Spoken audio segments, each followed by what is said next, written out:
Bonjour Monsieur Majidou Kacha, je me permets de répondre à ces quelques critiques que vous avez portées contre l'islam. Mais avant d'entrer dans le vif du sujet, il est ici essentiel de clarifier deux points fondamentaux. Premièrement, l'islam ne refuse pas la critique. Le Coran met même au défi ses détracteurs. Ainsi, dans le verset 157-158 du chapitre 37, Allah interpelle ses détracteurs en ces termes. Ou auriez-vous quelques preuves manifestes? Alors, produisez votre livre, si vous êtes véridique. Ensuite, il est vrai que la mise en pratique erronée des injonctions coraniques dans les pays musulmans à notre époque a de quoi, il est vrai, susciter au mieux des interrogations, ou voire, comme dans votre cas, le rejet pur et simple de la religion musulmane. Tout cela pour vous dire, Monsieur Majidou Kacha, que votre démarche est complètement légitime, d'autant qu'elle essaye de s'inscrire dans une tentative de démonstration logique. C'est pourquoi j'aimerais, en toute humilité, essayer de vous aider à mieux comprendre ces enseignements qui, pour vous, sont incohérents. De prime abord, ce qui me frappe le plus quand je regarde votre vidéo, eh bien, c'est l'absence du texte arabe originel pour appuyer vos dires. Ce qui nous laisse à penser que vous vous êtes appuyé sur une traduction pour construire tout votre raisonnement. Or, traduire, c'est trahir, comme le dit le vieil adage italien, ou au mieux, d'après Victor Hugo, elle est une annexion. Et c'est cité dans ses proses philosophiques de 1860 à 1865. On a peut-être là un premier élément de réponse pour expliquer votre mauvaise compréhension du sujet traité, Monsieur Majidou Kacha. Tout d'abord, vous mentionnez la fornication et vous dites qu'aux yeux du Dieu des musulmans, il est un crime de forniquer et la fornicatrice et le fornicateur doivent tous deux être punis par la loi. Mais ce que vous négligez totalement, et là, je ne m'y attendais pas, il faut dire, de votre part, ce sont les versets qui viennent tout juste après ceux que vous montrez à l'écran. En effet, un verset ne peut jamais être appliqué après avoir été sorti de son contexte.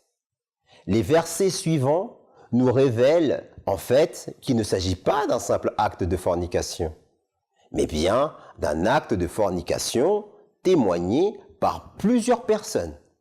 Car en effet, encore une fois, il est exigé d'amener 4 témoins oculaires ayant assisté à la scène, démontrant ainsi le fait que l'acte a été fait en public. C'est plus ou moins comme les lois contre l'exhibition sexuelle en France, ainsi que dans la majorité des pays occidentaux. C'est dans ces conditions et ces conditions uniquement que le fornicateur ou la fornicatrice pourront être punis. De plus, dans les versets suivants, il a été sévèrement rappelé que si quelqu'un venait à témoigner avec seulement ne serait-ce que 3 témoins, alors son témoignage serait rejeté. Non seulement il serait rejeté, mais lui et les autres témoins seront eux aussi punis par la même punition qui aurait dû être reçue par les fornicateurs ou fornicatrices.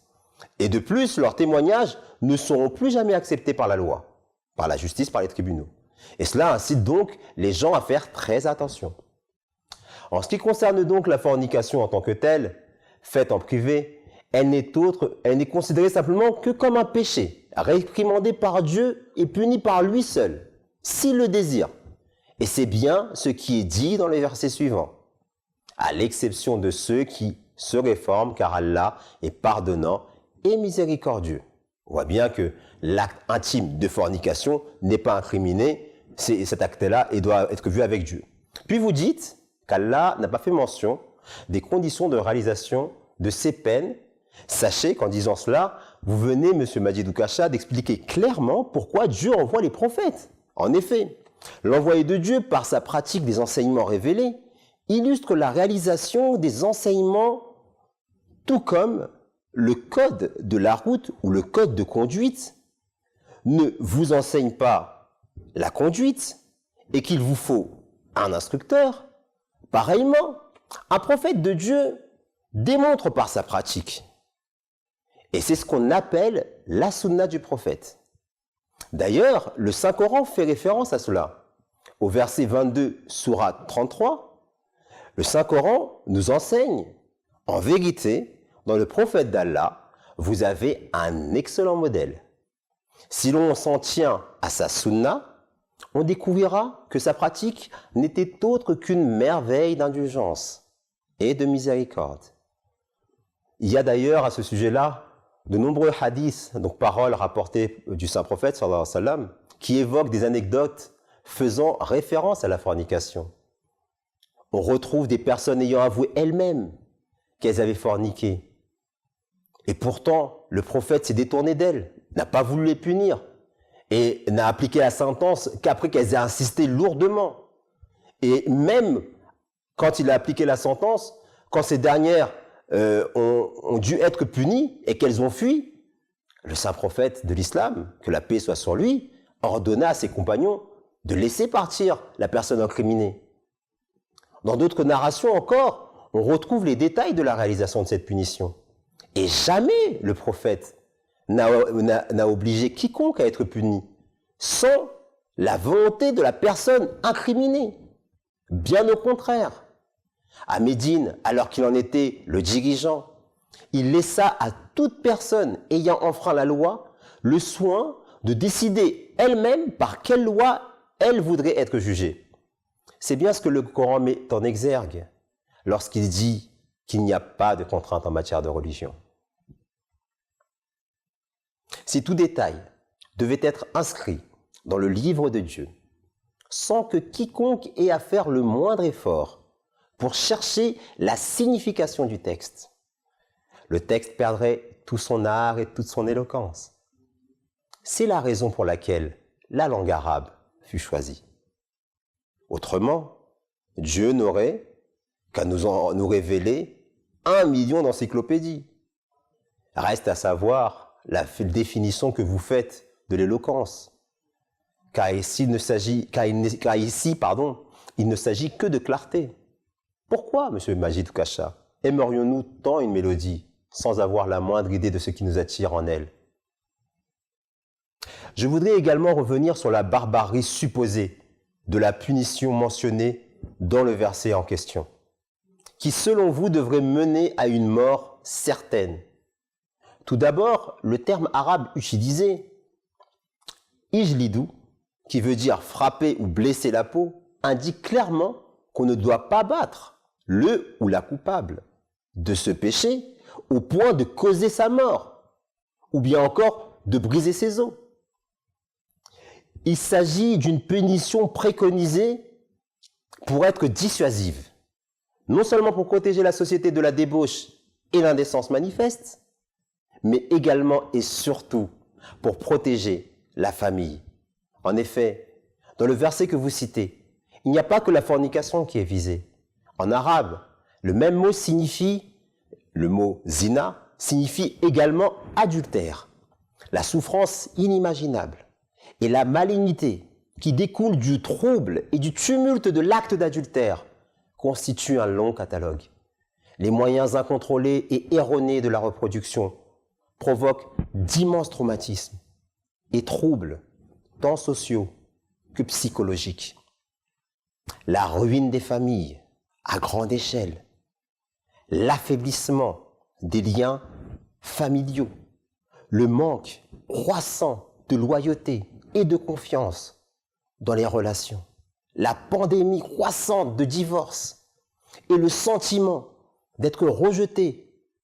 De plus, la propagation de terribles maladies vénériennes, telles que le sida, peut être imputée à ce seul délit d'adultère.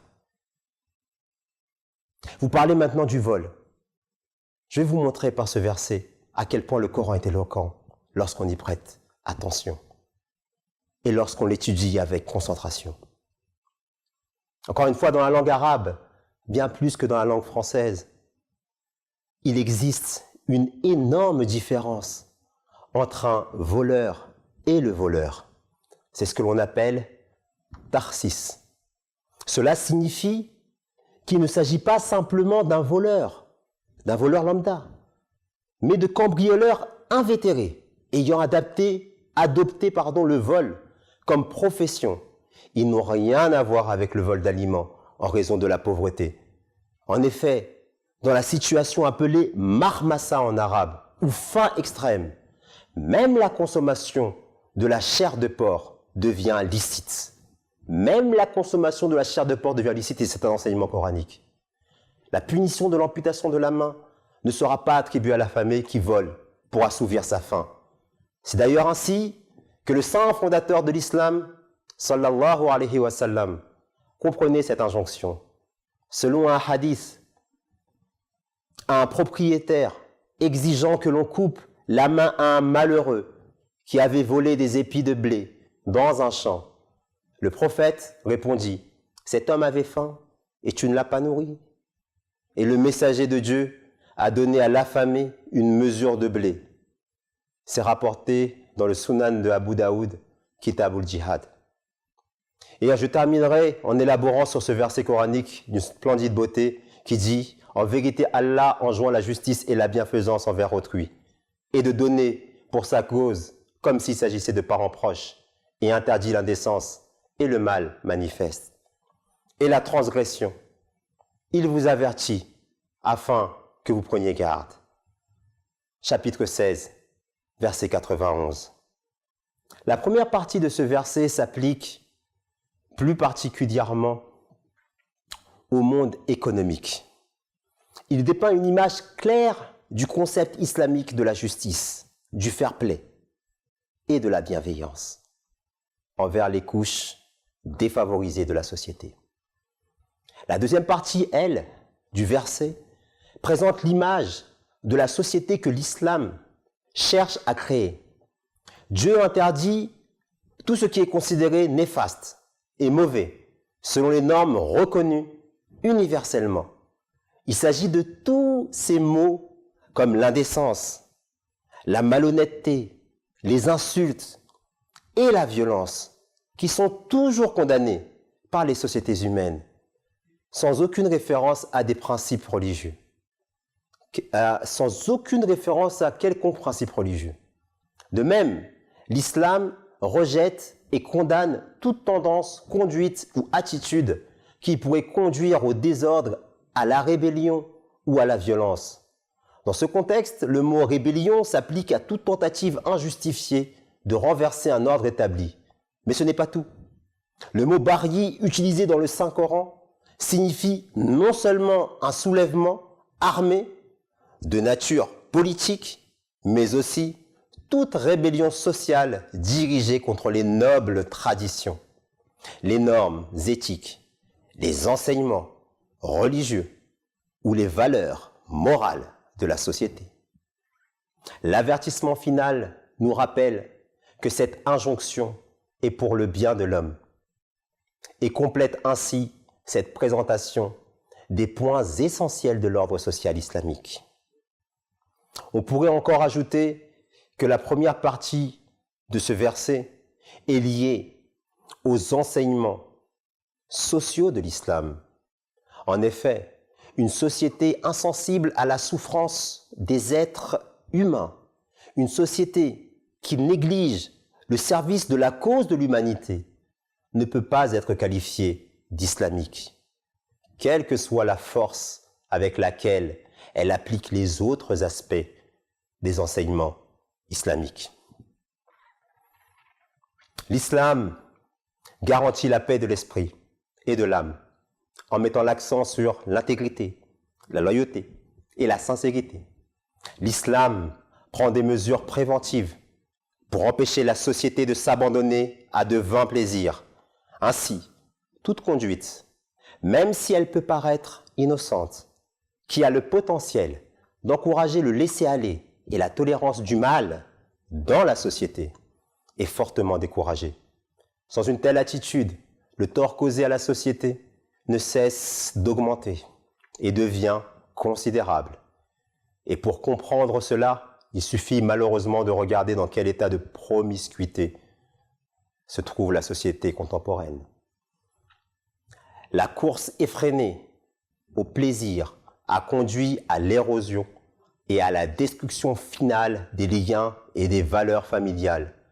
Au contraire, l'islam cherche à préserver les liens entre tous les membres de la famille et à développer des relations sociales qui sont basées sur l'amitié plutôt que la sensualité. Voilà, merci de nous avoir suivis et surtout, n'hésitez pas à vous abonner à notre chaîne MTA Français. Je vous remercie.